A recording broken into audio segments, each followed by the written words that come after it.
Hi, I'm Angela, and tonight I'm looking at the topic of what is love and the purpose of self love. So, in the previous videos, I've been looking at 5 different areas of love as discussed in Erich Fromm's book, The Art of Loving. And he looks at maternal and paternal love, parent love, uh, love between your neighbors, or brotherly love, he calls it. He also looks at erotic love, which was the last month. And this month in December, I'm looking at self love. And then in January, I'll look at divine love. So Eric has got those 5 categories. And in 2022, I'll be looking at some other topics around love, such as love of the body, which is my main interest. Why do we have a body? And why is it so complicated? So, today, in this introductory talk on self love and what is the purpose of self love, I'm going to explore the myth of Psyche and Eros. So, in the month on erotic love, I looked at Eros, the god of erotic love, and the god of love. And he's a bit of a drama queen. So, we're going to look at Psyche, who's his wife eventually. He settles on her. And Psyche is the goddess of the soul through Greek myth. And I'm going to look at this through the tarot cards, which is how I discovered the story of Psyche. I didn't know about it until I got the Mythic Tarot in the 90s. And it's really important to look at these myths because they look at collective stories about love for the human species. Today, we've lost a connection to the soul in our modern society. And you can see in our modern relationships, there's less structures of how do we do relationships. There's less support internally, like we don't know how to do relationships. We get to our relationship troubles. And one of the big things now that people talk about is self love. But we don't have a lot of stories or structures around that path of self love. We have a lot of platitudes, and we do have spiritual teachers. There's a lot of great spiritual teachers that teach about self love. So you don't need to look far to get a book on self love. There's a lot of great teachers collectively on the planet. So my edition will be, what is that journey of self love in terms of when you're in a modern society? Where do you actually find stories that can help you in that journey, especially if you're experiencing in your journey a sense of, why are we here? How come it's so dark? Why is the world looking so dark? Because darkness has always been a part of the human species. What we're seeing now with a lot of the increase in the darkness in our world is a very important point for human species to arrive. And also, we're at the point where we need to actually ask questions like, why am I here? What's the purpose of humanity? So the darkness is serving its purpose, and self-love is an important purpose to explore. Do you find that you're able to do this journey of self-love with fun, with joy? Does it feel arduous? And all of those experiences of finding it hard to love yourself, or finding yourself up and down. So one day you might feel good and the next day you might not feel good. They're really very important things to explore, because you may be also in your journey of self-love doing some important work for discovering what your contribution is to humanity. So if you struggle with depression or dark feelings, those also are things that we collectively are moving through the pandemic as well. And they're a part of your personal journey to self-love.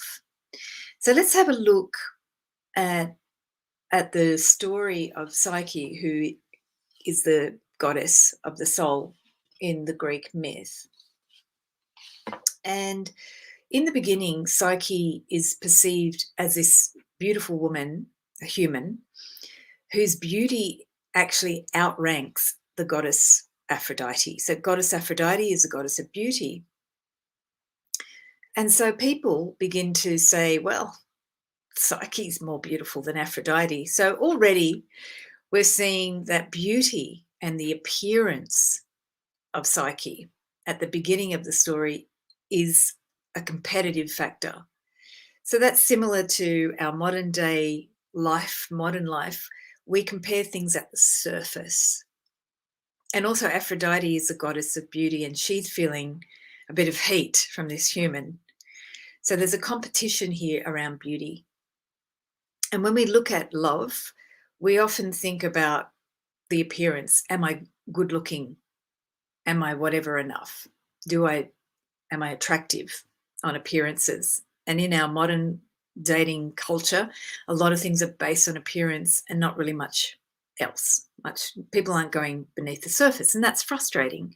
So that's an important thing if you're growing up in these times and you're stuck in a society that's very superficial and very image based. That's an important part of your journey to learn how to go beyond that. And Psyche has to go beyond that too. So anyway, the next part of the story is that Eros comes and finds Psyche is told that her father puts her on a rock. Ancient Greeks were kind of weird and very Greek, if you know what I mean. The father is terrified that his daughter's going to marry a monster because there's some story or prediction from the Delphic Oracle that Psyche is going to marry a monster. So the father puts her on a rock. Not very good when it comes to parental love. But back then, parental love was also considered to be put you through hard things so you could learn how to overcome them. Anyway, she gets some good luck. Some other gods help her.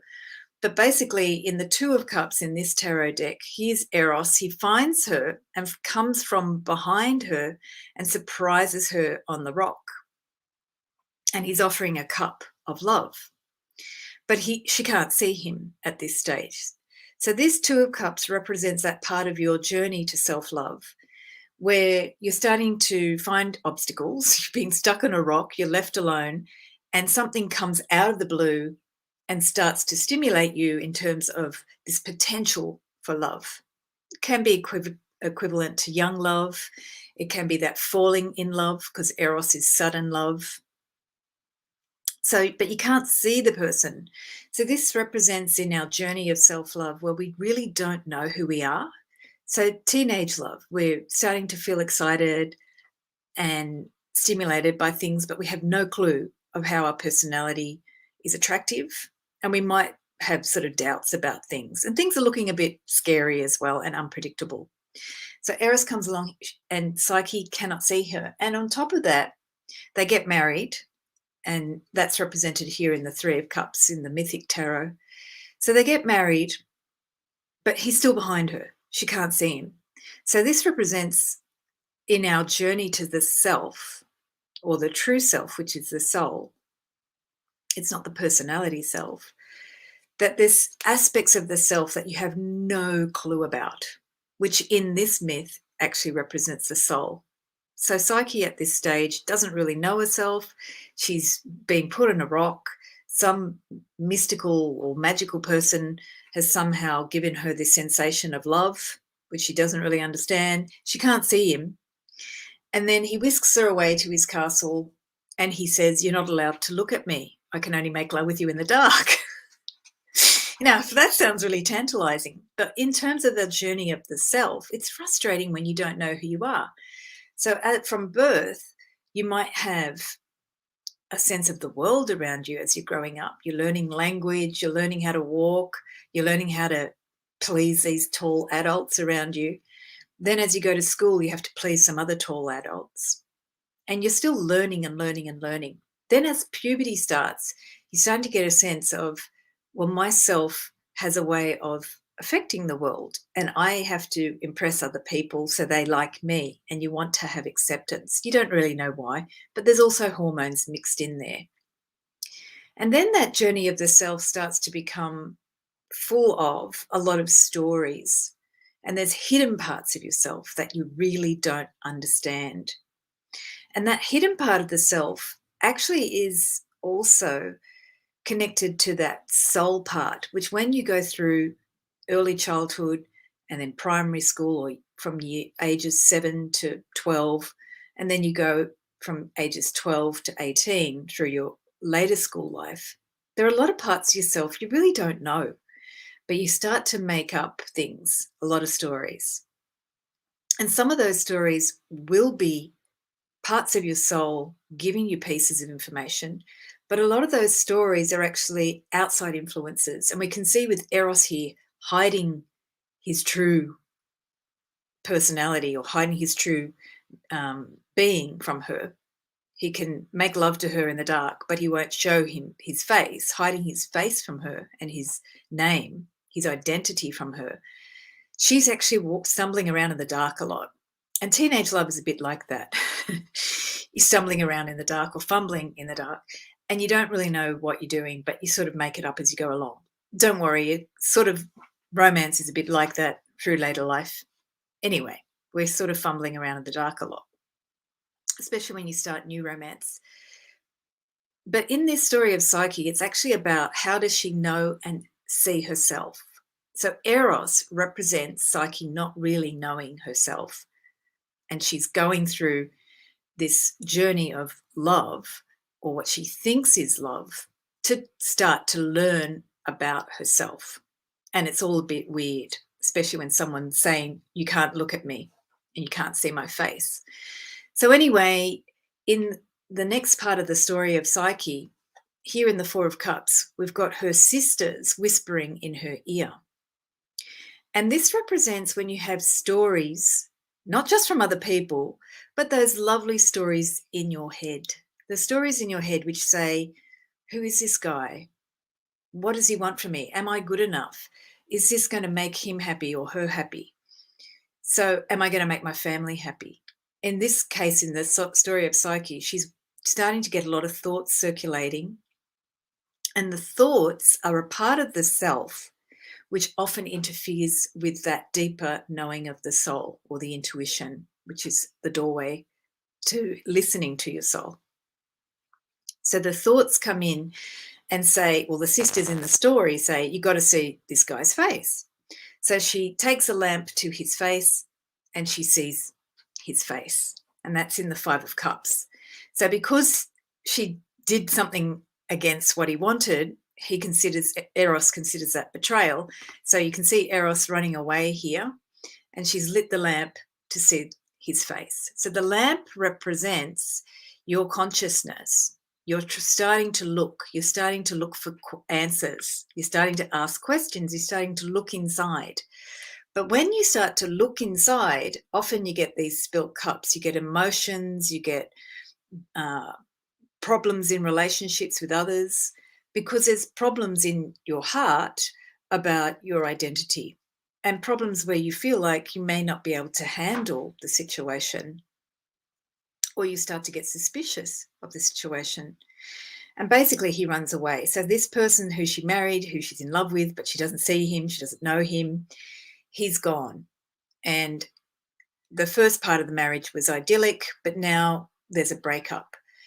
So in this journey of Psyche, she's starting to realize that some of her negative thoughts, which were valid, she doesn't know who this person is. She might be scared of what this future could behold. So the thoughts that we have in our personality are often destructive and create a lot of suffering. And the soul, always in our journey to loving yourself, your soul has to show you those negative parts of yourself, and also gives you relationships where you have breakups or loss or fights, or you betray your partner, or they feel like you betrayed them and you were just trying to be honest. I was just trying to find out something. And then the other person gets upset and it all goes haywire. But you were just trying to get clarity, and you thought you were doing the right thing, but the other person sees it as an affront. This happens all the time in relationships. It's not uncommon. What it represents when we're trying to learn how to love ourselves, or we're on the journey to loving and accepting ourselves, or knowing ourselves, is that these thoughts have to be seen that operate inside you unconsciously. So Freud and others have said that the unconscious operates. One thing that's lovely about Freud and Jung is that they brought to modern science this understanding of the unconscious. In every other culture, they use the unconscious through myth. Indigenous people have stories upon stories that represent the unconscious. And the unconscious is those collective stories that we've had cycling through human history from the dawn of humanity. Human species started with stories and creating stories about our origins and why we were here. So those negative thoughts or those feelings that we're going to create problems in our relationships because we have intentions that may be a crosswire are a part of our human stories from the beginning of time. And they're in our collective unconscious. Jung talks about that through the collective unconscious. So what we see in our culture now, a lot of conflict on the social media.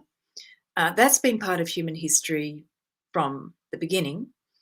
However, the difference is we're seeing it repeated back to us, and it's starting to increase because it's being repeated back to us. And that's the problem when you have gossip or whispers or negative things said, they tend to spread, and they are spreading through the social media like wildfire. And they create a negative environment where those thoughts start to overwhelm your own. And that's what we see in this story of Psyche. The thoughts that started from her sister's ideas start to become triggering for her own fears. And then she starts to approach her husband, who's not showing his face, to find out who he really is. And that's when we start to really look at what do we know about ourselves? There are so many unknowns about yourself as you go through the journey of life. One of the misfortunes of modern society is that we make that bad. It's actually kind of normal. There's a lot of fear of the unknown, and that's been escalated with the current pandemic, that we don't know how the world's going to work. So that creates more anxiety. But that anxiety of the unknown is kind of innate to human life. It's just that when you start to explore these things, like your fears or not being good enough, you just need a supportive environment to do that. So in the Six of Cups, we've got a little bit of that in this tarot deck. It's not really mentioned in the Psyche story, but here we see Psyche looking at her past in the Six of Cups. She's lost her husband and she's dealing with loss, and now she's looking at her past, thinking about the good times. So here in the Psyche story in the Mythic Tarot, it's looking at how do you look at aspects of your life where you did have good experiences. Maybe you're focusing too much on the past, or maybe you're looking at the past as a way to think about how to move forward. And then in the next card, it's the 7. Aphrodite pays her a visit. So they're in competition, remember, but Aphrodite is saying, well, look, here are some different options for you. And she gives her, in the story, 4 tasks, 4 challenges. So you'll often find that when and you can see that she's praying here, like asking for help, basically. When you're stuck about your future, you basically ask the universe for help. And in our modern culture, when we get a challenge, we don't, from the universe, like a conflict or an obstacle, we tend to think of that negatively. But in the mythic times and in many cultures, challenges were seen as necessary. If you go on a vision quest, you're going to have a challenge. That's part of the quest. That's why you go on the quest. And same here for Psyche. In order to grow, she has to be challenged. So Aphrodite gives her 4 tasks in the story. And all of the tasks she doesn't do very well. She's pretty bad. So I think the other problem with our journey of self-love in our modern culture is that we tend to glorify when you're having that great Instagram moment. We don't actually like when we're failing, and we tend to think, I won't show that. So that's fine. You might be doing that personally. But what it tends to do in our modern culture is that when you're failing at an obstacle, you actually then identify yourself as a failure rather than actually see that as maybe it is a part of your journey to see some dark emotions. Maybe it is actually to ask some questions about those dark emotions and ask, is that really me? Or is that the collective unconscious that I'm picking up? Is that actually my family's programs that I'm picking up? Is this concept of the self that I have a negative concept that I need to look at my concept of myself or my expectations around how myself should be, how that self should be in the world? You know, Seven of Cups is an interesting card in the tarot because it's looking at choices, but even the choices are based on concept of what yourself should be. And so these four tasks that Aphrodite, the goddess of love, gives her are challenges. They're not easy. And they trigger up the dark night of the soul, Eight of Cups. So she has to go, the last task is the worst. She goes into the underworld and she has to get a part of Persephone's beauty. So Persephone went and married Hades, who's the god of the underworld. And she's fine about that. She gets 6 months in the underworld and 6 months above ground. So a lot of us are very judgmental of the underworld and we don't like it. And it is awful if you're suffering. But here in the story of Psyche, she has to go there. There's no avoiding. If you want to journey to your soul, to your true self, there's no avoiding of going to the underworld. Yet we tend to think of it as the worst thing that could happen. So our modern culture is very bad with dark emotions or going to the underworld to explore the dark because we know too many people who get stuck there, who get suicidal thoughts, depression, and we might have mental illness in our family. We might have suicide in our community, and that tends to be something we have very, very dark understanding about.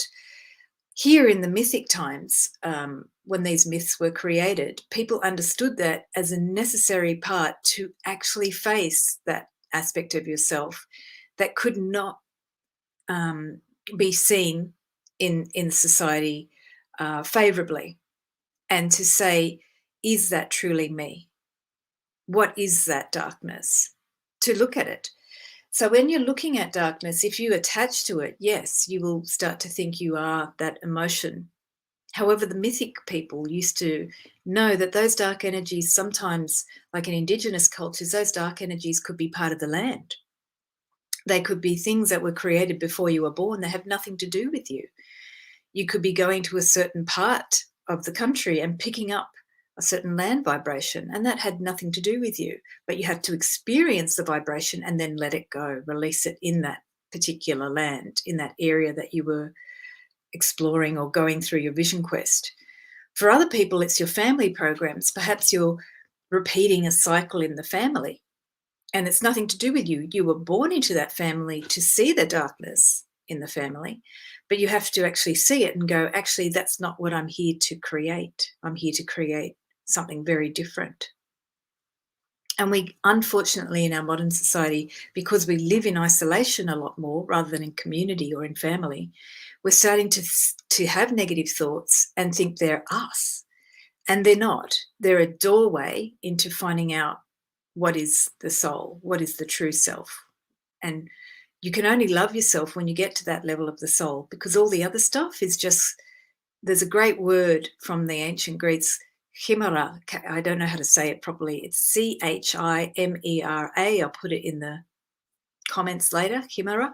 But it's like this illusion of all the different parts of your personality.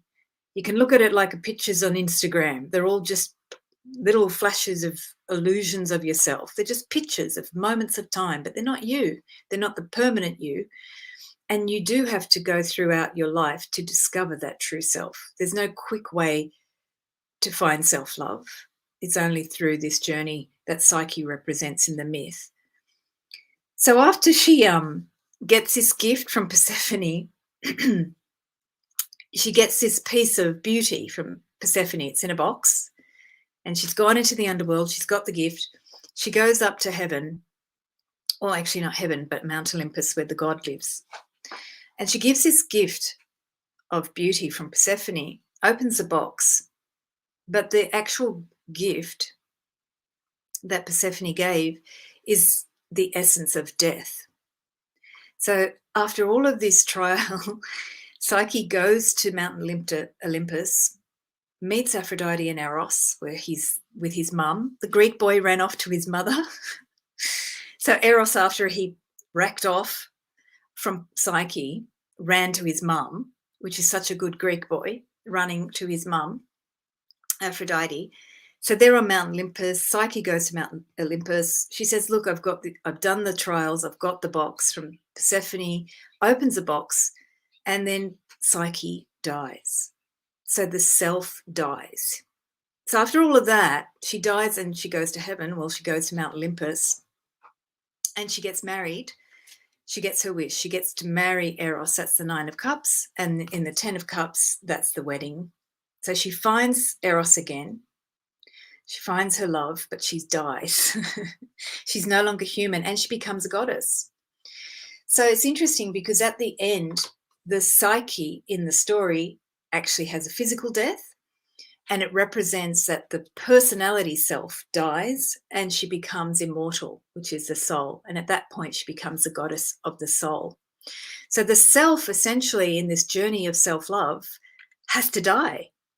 And in our modern society, we're petrified of that because we worship the self. We think, self-love is about accepting who you are, but nobody really talks about what that means. Any of the great spiritual teachers all talk about something like the journey of Psyche, which is to go through that dark night where you have to see the stories that you've created that could come from your family, that could come from your self-doubt, they could come from your fears, they could come from your perception of who you should be. You have to see all of those stories that you've created from your childhood, and you need to actually die. That concept of yourself has to die. So the soul, the deepest self, can come to your foreground, to your awakening of who you are. And then that soul starts to talk to you, starts to become more central in your life. And some people will have that connection to that soul throughout their life. So Gina's saying here that you agree, and there's a lot of those dark stories. So Gina, if you want to just share a bit more about what is it that you agree with about that death of the self, perhaps, or if you could share more on that. The death of the self is something that all of the great teachers have spoken of in many different ways. Some of them talk about it through looking at the stories, the dark stories, and understanding that that's not you, and finding that light within. And in the story of Psyche, she brings the light to Eros to see his face. That's the beginning. But also when she's in the underworld, she asks Persephone for the gift, piece of her beauty. So she's always asking. She's asking for help along the whole journey.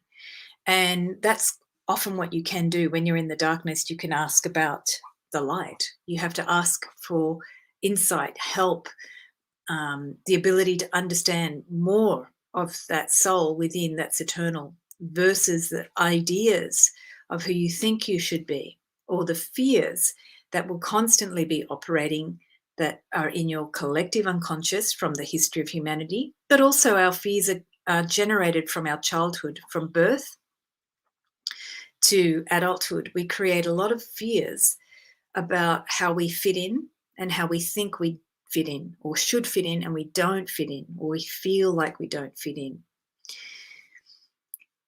And Gina's shared here that people have difficulty at looking at the darkness and stop exploring or trying to find out further. So I want to talk about that a little, and then maybe Gina, you can add more. Why is it that we, they stop looking further to explore the soul? So why is it that we stop exploring? In the mythic stories, in the spiritual stories of great teachers, they all continue sharing stories, and they all share about continuing to explore and facing darkness or temptation, even to, in the great texts, there are ways to face temptation or um, things that take you off your path. They have tips on how to do it. But in our modern culture, where somehow we think that's sort of, wow, too scary, we don't want to do it. And we're a little bit stuck right now in the stories of the media, in the stories of the external world. The journey of Persephone is really about this part, the exploring of the soul. You don't know what the soul is. It's something internal. We, in our modern lives, we're very, very busy with learning to love ourselves by concepts, but we don't do things like sit with our body, sit with our heart in meditation. We only do that when we're really, really stressed. And then there's nothing else we can do. So we're forced to sit and do a yoga class. We're forced to sit and do a session or do a meditation to try and get away from the negative thoughts. If, however, we looked at the negative thoughts as something that were perhaps trying to show you what are those thoughts that keep on circulating, why are they showing up? That's a simple question to ask yourself. You can ask any time of the day. You can be driving in traffic. You can be shopping. You can be shopping online. And you can just sit there and ask a random question. Why are these thoughts showing up? And then leave it. In our busy lives, we tend to sort of want to set quiet time aside. But I've noticed that even that is something that people resist now. They won't do quiet time. Of course, the phone is an easy distraction, but there's this ginned up energy, like people need to be doing something or reading something on the media or finding out about the pandemic or finding something else to pull them away. And in ancient times, they didn't have the technology that we had. So they had a good reason to sit and be still. They also had a much more immediate connection to nature. But I think there is something really important about looking at why our society, why are we in this very moment born into a society that is addicted to running away? Because in the ancient times, they had much more collective pastimes. They'd come together, they'd share stories, they'd do drama, they'd watch dance, they had rituals, they had religious or spiritual practices, corroboree in Australia. They still do that in Australia. Why are we so obsessed with running and not looking? Because that's a really important question for our culture, because it's built into our technology. And in some ways, I've found through the pandemic, we're still looking for someone to rescue us. So I think we're a little bit stuck in this phase here, which is a very early phase. Thanks, Gina, saying it's a good question. We're stuck on the rock. This is how I feel like we're at in the journey of the soul. We're on the rock and we want someone to rescue us and take us out of here. And we're addicted to like having someone take us out of this situation, finding a new normal, going back to the way things were. And we're stuck in a rock and we don't like it. And someone that comes along who we don't know who they are is going to come along and offer you some suggestion. It's probably not going to be a good one, and take you to a desert island, and you're going to be there and you're thinking, this is it. That's not it. And that's not a very empowered place in the Two of Cups unless you actually are with friends who can create supportive environments for you, which is what Eros does in the story. He takes her to the palace and it's all hunky-dory, but she can't see his face. So we're not good at those early stages. And we want things clear in our society that are not clear. And we're also arguing about how things should be. And that's a very unstable place because we're not collectively, we don't know how to go inside. And we're also thinking that people should have quick answers and they should um, have the same answer. Whereas actually, what most people did when they were looking at that journey to loving the self was create supportive collective environments where each individual person in that group could go internally, discover in a safe space what they felt, and then share that with the group. And we need more spaces like that. That's what I'm looking to create, spaces where we can have conversations where people find out, well, this is what I discovered about my inner journey. Share that. And then people can see from that sharing, oh, wow, I identify with that. Oh, that's very different to my experience. And that's how tribal culture used to operate. People were able to go inside, have that quiet space, and build that connection to their spirit, their soul, and then share that collectively. So our modern culture is really moving to this extreme place of being so disconnected from the inside voice, left on the rock. And there's another couple of Sicilian stories about that. I'm not going to share now, but it's a joke I have where you're left on the rock and you're being persecuted because your parents didn't want you to marry some guy, so they leave you on a rock. So destiny will come and put some sense into your head. That's a different version of the psyche story. But it's this idea that no, your parents disagree with you and they're not in alignment with you. So they're going to teach you the hard way how to come around to their way of looking at things. And it never works.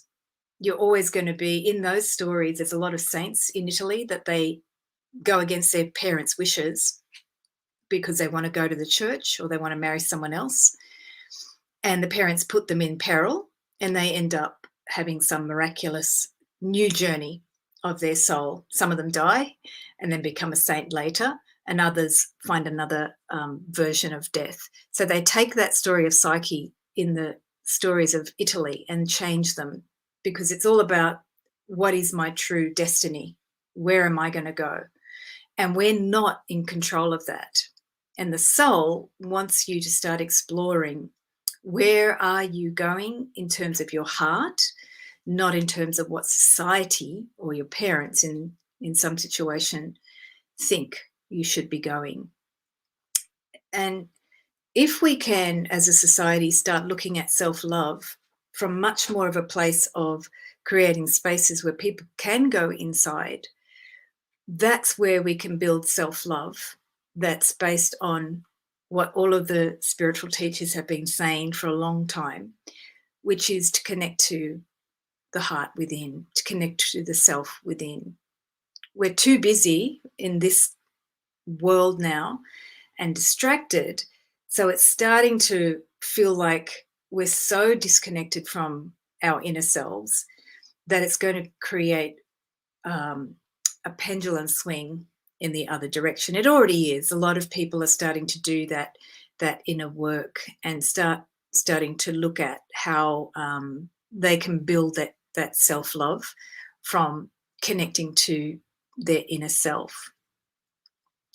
So self-love is something that I'm going to explore further with Gina. We're going to do another live in the middle of December, the third Monday. We'll be streaming it here on Facebook. And if you have more questions around self-love, if you're looking at different topics, please put them in the comments. I'm looking for more topics to talk on for next year, 2022. I'll be starting 2022 with divine love. I know some people may not have a connection to the divine, so we can look at what that is, because when a society starts to not have a connection to the divine, that also is a very big sign about our sense of the self. When we have concepts where concepts like God are no longer fashionable, or some people think their version of God is better than other people's version of God. That's a really big clue about our society. Where are we headed? Where we don't have time for the self and we have to label what is the divine, or we don't want to use the word divine because it's associated with being too dogmatic or too prescriptive. So in January, we'll look at the divine and what that love is. I'm going to share a little bit about the Sufi and how they talk about the divine through their poetry, and how it's very much about the music of love through the Sufi poetry. And then next year, I'll also look at love of the body and how the body of love is something that comes from also the self and understanding the self, because that self lives in a body. And so I'm going to finish and leave with this thought, which I found very interesting, from the story of Psyche. When Psyche went to Mount Olympus, died, and married Eros, the daughter of Eros, god of erotic love, and Psyche, goddess of the soul, was Hedone, goddess of joy. Now, you may know that word hedone as the root of hedonism, hedonistic, right? So modern English language has taken hedone to be something frivolous and useless and hedonistic and throwaway, but it's actually the goddess of joy, pleasure, physical pleasure, and joy, hedone. So the joy of the body is something that was birthed from Eros and the soul. And joy in the body is something also that our modern culture has kind of skewed and made it sort of weird, and I don't know, something I don't really associate with joy. So in February next year, I'm going to be looking more about that, the body of love, how this body, miracle of this body, is a seat of joy because it's so incredible. So that'll be for February 2022. So thank you for joining, and any comments on the video, please put them in. Maybe you would like to explore another myth of Greek myth, or give me a myth to explore. I love these myths because they share so much about the source of our modern concepts and how we've distorted them. Because certainly Psyche and Eros are an interesting couple, because they take our stories of modern love, and it looks like the Greeks were a little bit more holistic and open and non-judgmental about aspects of love than we are today. Thanks for joining, and have a great week. And I look forward to our next chat with Gina on self-love.